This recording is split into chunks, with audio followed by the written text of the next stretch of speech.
Uma outra troca que a gente tem acompanhado muito aqui, e a gente fala bastante, Gustavo, é sobre as trocas dos ministros do governo Lula. Existe uma crítica, em especial uma crítica mais à esquerda do governo, do excesso de espaço que o Centrão tem ganhado no governo. A gente vai ver agora uma reforma ministerial com o PP e os republicanos ganhando ainda mais espaço. Como é que dá para conciliar o Lula ideológico, né, a proposta mais progressista que o Lula fez e que trouxe na campanha, com a composição de um governo, sendo que o PT e os partidos de esquerda elegeram uma minoria? Dá para equilibrar esse jogo? Como é que a gente consegue equilibrar esse jogo mais ideológico com a prática política do dia a dia? Precisa de voto para aprovar projeto. Não, perfeito, William. Eu acho que, na verdade, talvez eu seja o portador de más notícias e de uma perspectiva um pouco ruim, assim, para a desalegria da nação, mas eu acho que não tem como fazer esse processo de conciliação, né? Porque o que a gente viu, na verdade, durante todo o processo da campanha eleitoral em 2022, foi um discurso abertamente, né, crítico à austeridade, crítico ao teto de gastos, crítico às políticas fiscais, crítico às privatizações, e o que a gente está vendo, né, e novamente aqui faço o reforço da prática como critério da verdade, na verdade, um aceno do governo para poder realizar para, enfim, propor projetos como o arcabouço fiscal, que foi proposto pelo governo federal. É importante isso ser dito, né? Porque uma grande narrativa que existe é que nesse limbo da conciliação, né, dessa coisa de cede ministério daqui, cede cargo dali, cede essas posições de poder, a gente está negociando e está ganhando força. O que a gente tem visto, na verdade, é que essa força que está sendo articulada e ganha por essas concessões ou por essas conciliações, na verdade, estão representando a passagem, a aprovação de projetos políticos que são prejudiciais aos trabalhadores em vários sentidos, né? Inclusive você tem até ali esse aceno, por exemplo, do governo Lula em relação, estava vendo aqui vocês antes falarem, né, sobre a Ana Moser, sobre ela enfim, né, dessa decisão não ter sido comunicada, mas já é oficial, né? E eu acho que levanta uma problemática muito grande, né? Porque o que de fato o governo Lula vai estar ganhando substancialmente com relação a isso, né? Porque essas posições que o PP, ou republicanos, ou o PL, ou esses partidos da oposição do governo têm, são posições de projetos e de tendências que são contrárias a todos aqueles programas que foram propostos pelo governo federal. Mas o que a gente está observando, na verdade, é muito mais uma adequação, né, a esse dito progressismo, a essas pautas relacionadas ao desenvolvimento das privatizações, da concentração de propriedade, enfim, de políticas econômicas que vão ser prejudiciais a curto, médio e longo prazo para a classe trabalhadora.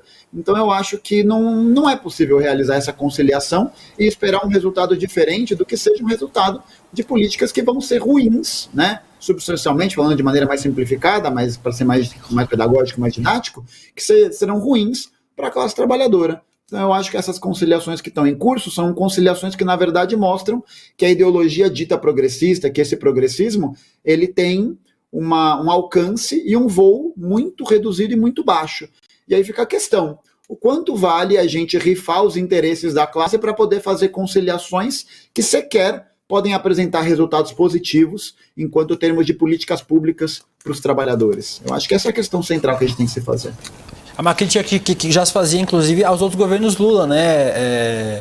Que a gente teve avanços claros e óbvios em relação à redução da pobreza, à distribuição de renda, a vários aspectos de integração, pessoas comprando casa, pessoas comprando bens de consumo, pessoas entrando na universidade, tendo luz elétrica, o que é fundamental, obviamente, é o mínimo que a gente espera que o país faça, né? Reduzir as desigualdades, mas que não teve mudanças estruturais, né, Gaio Fato? Exatamente, né? Eu acho que a gente pode centralizar essas questões como um processo, na verdade, de manutenção do Brasil na própria lógica capitalista e no seu funcionamento, né? Na manutenção da forma mercadoria e dessas maneiras de como isso se expressa. E aí eu acho que o desenrolar da crise que a gente viu acontecer e também o seu desenvolvimento político, né, são partes desse processo integral de uma indireitização ideológica, né? Eu não gosto dessa separação de política e ideologia, porque fica parecendo que política e ideologia são coisas distintas que estão em campos diferentes, né? Quando, na verdade, elas fazem parte da mesma coisa, né? Que é a política, né? Mas o que a gente viu, né, nessa política de conciliação, de concessões, de austeridade, foi uma recessão econômica e que, no momento que isso se tornou prejudicial para as taxas de lucro dos grupos dominantes no Brasil, se faz um golpe de Estado, né, articulado ali pela posição de mobilização das instituições, para poder aprofundar esse projeto. E aí, ao invés de a gente ter uma mobilização que vá na contramão desse projeto, né, num processo que vise promover investimentos, promover gasto público, promover esse desenvolvimento necessário, o que a gente vai estar vendo, né, observando com essas mobilizações do governo, é justamente o contrário, é justamente a reafirmação do pacto de austeridade fiscal, a reafirmação de uma política que visa privatizações, a reafirmação de uma política que, na verdade, está ampliando esse escopo, né? Vide aí, enfim, o decreto assinado em abril pelo Alckmin, que vai colocar mais setores e mais locais propícios a entrarem no PPI, que é o Programa de Parcerias e Investimentos assinado pelo Temer em 2017, o próprio programa do arcabouço fiscal, a gente vai ter uma tentativa ali de taxação de fundos imobiliários, de fundo de super ricos, mas que alguns deles vão tentar ser aprovados via projeto de lei, né? Ou seja, vai passar pela Câmara. Então a gente entra de novo nessa sinuca, né? Do tipo, bom, até quando a gente tem que conciliar e conceder para poder obter o mínimo? E aí, no momento que for propício para essa galera, né, que está preocupado com os interesses privados, está preocupado com a sua lucratividade, está preocupado com o seu enriquecimento, toda essa aliança, toda essa política vai ser rifada.